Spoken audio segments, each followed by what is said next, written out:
All right, guys, what's going on? This is BBZ for BBZ Staking, and today we're going to talk Pluribus. So, for those that have been following us on Facebook, Instagram, Twitter, social media in general, we've been pounding the table on Pluribus. It's something that I've gone through all of the hands that Pluribus has played around like 3.5 times roughly.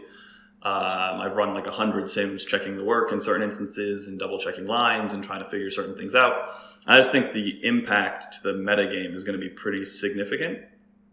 And the basic reason for that is no matter how sophisticated the human players are, whoever you're studying or wherever you're getting your information, they come with biases because they came up through poker organically. So when they build their models, the models are basically subject to the inputs that they think are relevant, and those are going to be subject to their experience, right? And so Pluribus was developed through self-iteration. It played against itself, and then brought that blueprint, the resulting blueprint, in to play against human players and compete effectively. And so seeing this kind of like third-party experience or this third-party perspective on what poker at a sophisticated level should look like is just really informative. And when a bunch of scientists say that it's the GOAT, then you kind of have to, at least, if you're going to try to compete at high stakes, you have no choice but to investigate it. So we spent 3 weeks doing a pretty exhaustive dive into Pluribus, and today we've got 3 hands where that I think represent some of the ideas that I think are important and nuanced that Pluribus brings to the table that I think some people would find interesting. I mean, we did a lot of work. There's a lot of the content that's going to go up on BBZCoaching.com, but this is just an introduction. This is 3 hands that I think are interesting, that can kind of open up a discussion or open up a thought process that maybe you wouldn't have been capable of kind of going down before. So with that, we can just get into these 3 hands. And so let me just get started. So Pluribus flats 8s. That's not super creative or anything. It's a multi-way pot, big blind overcalls, and Pluribus ends up using pot on the flop. And it's just an interesting bet size to use. I mean, it's an interesting hand to use. Certainly you block some of the combo draws. You block 10-8 of diamonds, you block Queen-8 of diamonds, you block 7-8 of diamonds. And so I think that's helpful. I think that with the way that this hand can develop across streets, you can end up with some interesting blockers. You can end up with some interesting barreling opportunities. And it's just a really interesting bet size. I mean, we don't know. I don't think that the multi-way stuff is super, like the multi-way GTO stuff that we've got at the moment. I don't think it's really reliable. I really like what Pluribus is doing as far as trying to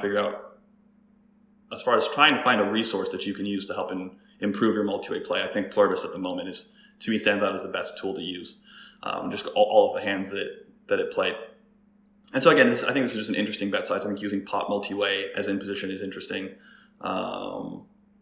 And I think using this hand is also interesting, and you can see the way that the hand played out. Pluribus made top pair fold. So I do think this is an interesting spot, interesting hand, and we can get into the next one. So the next one, Pluribus overcalls 9-6 suited. Again, very standard. This is an unraked game, so I think it's a pretty standard overcall here. And Pluribus is up against a bet size that's just under 40%. It's in a scenario where it's going to be flopping a lot of these types of hands, a lot of one pair hands here. And the only hands really supporting these one pair hands are, like 8-6 sets, etc. Like there's really not a lot of overpairs to support the big blind range here. And I think it's a really natural call for most people. I think most people don't fold this hand ever against this bet size. And seeing Pluribus fold, I think, is just an example of really solid play where this range for Pluribus is just not protected enough. You don't have enough 2-pair hands. Those 2-pair hands are going to mix to raise on the flop anyway. So it's just a really challenging spot as the hand develops across streets to play every single pair of 8s, every single pair of 6s, every single pair of deuces that you make here. And so, against this smaller bet size, showing that this hand is indifferent already makes a lot of sense. But I think it's a spot where a lot of professional players, particularly in tournaments, don't find folds ever. And so just, I think, illustrating these types of hands here are indifferent in this type of spot is, I think, an important idea for a lot of, mid-stakes tournament players, especially. but also cash game players and etc. So now we can get into the last hand here. And so Pluribus opens king 7 suited, gets flatted by the button and overcalled by the big blind. So another 3-way hand. And Pluribus utilizes 2x pot on the flop, which is not a bet size that would have been selected for, I don't think, in multi-way pots by most professional players if they were building a model for how this spot should look and they had the tools to do it. I don't think that this is something that they would have included as an input themselves.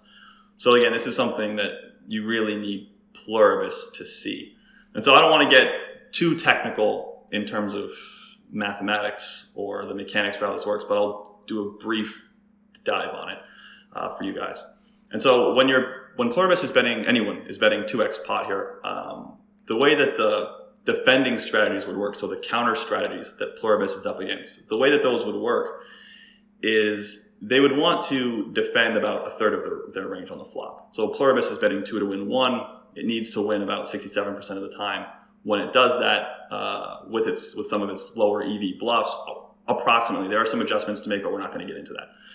And so to produce that 33% defend for the two remaining players would be looking at something ballpark of around 80% fold each. Yeah, so 80% fold for the button and 80% fold for the big blind. Again, different responsibilities here, but this is just an approximation, okay?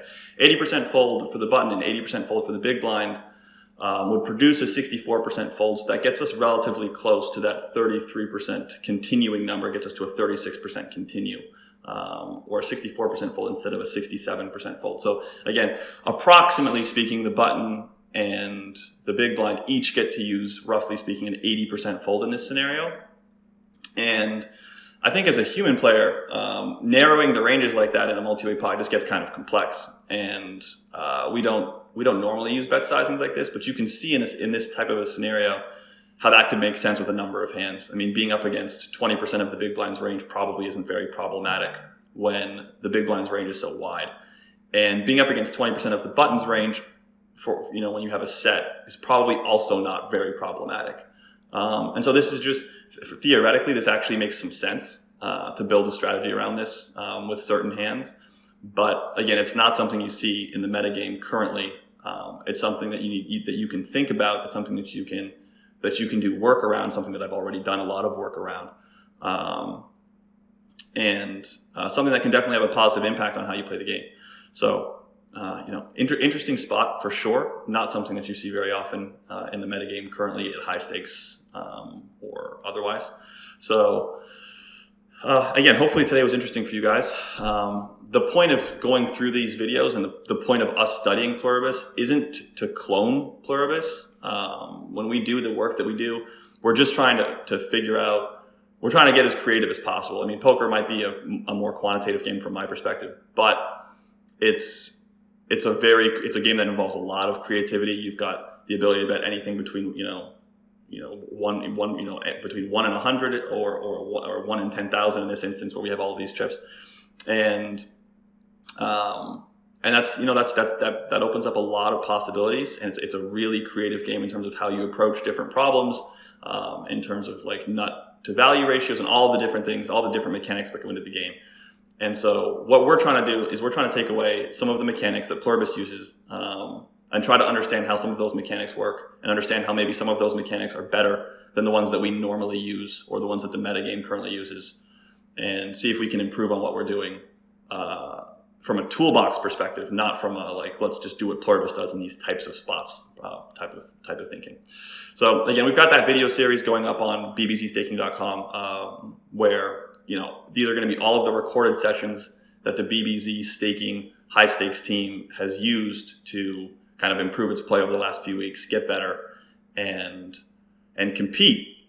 I think that that's going to be really helpful for people. It's what we use to compete today. And so you can find more about what we're doing on Facebook, Instagram, Twitter, YouTube, and we're going to keep trying to go through some of these hands. Hopefully today was interesting. Thanks for checking us out, guys. I appreciate it. Bye-bye.